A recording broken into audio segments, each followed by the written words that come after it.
everybody! CW here. Okay. Well, a month or so ago, I packaged up 2 barrels for a couple of H&Rs.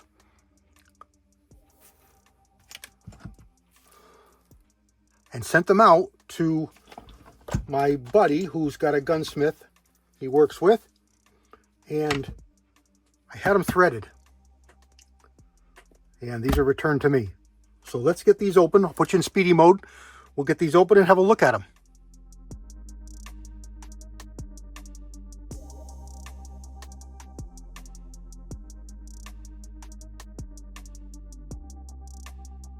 Okay, here we go. So what we've got here is a Sportster 17 Mach 2 barrel made by H&R. And their barrels are hit or miss. You know, they are what they are. I had it threaded half 28. I did not have them do anything with the crown. Didn't need it. Just put a nice shoulder on there. These are threaded for rimfire cans.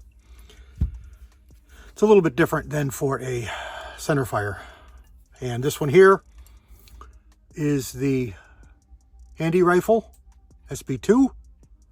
This one is in 22 Hornet. I rechambered this to K Hornet, so I stuck the K in there.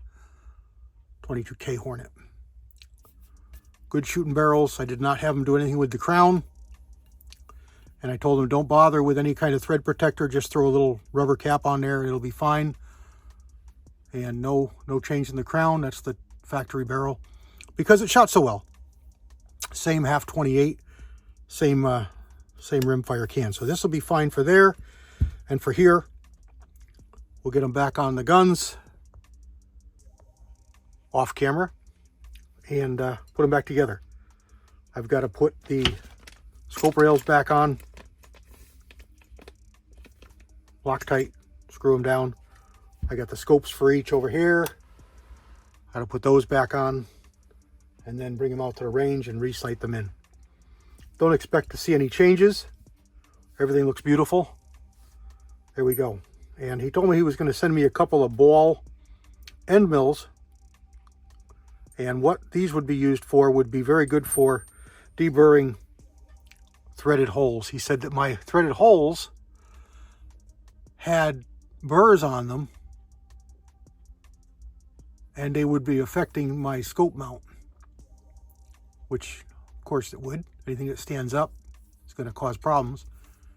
So he said, just put it on there and touch it, spin it with your fingers. Don't even put it. That one's still got a burr. That one's still got a little burr. But he said, don't even put a power to it. Just put it in and spin it with your fingers. And all these, this one's still got a burr. This one's good. Still got a burr on that one. He said, just put it on there and spin it with your fingers. And it would take off the burr. And if you know anything about tools, they only go in one direction, so you don't spin them back, and back. Only go in the cutting direction. And I got that burr off there. Nice and smooth now. Same with a file. File goes in one direction. Don't go back and forth. Where was our burr here? On this front one. That's all. If you did this with power, you would take off way more material than you want. We just want to remove that burr. Just give a tiny bit of a chamfer. We don't want to get down into the threads. We just want to remove that little burr of an edge. And that's what those ball end mills are very good at. And there's the tools. That's what those are. Ball end mills, those are. So there we go.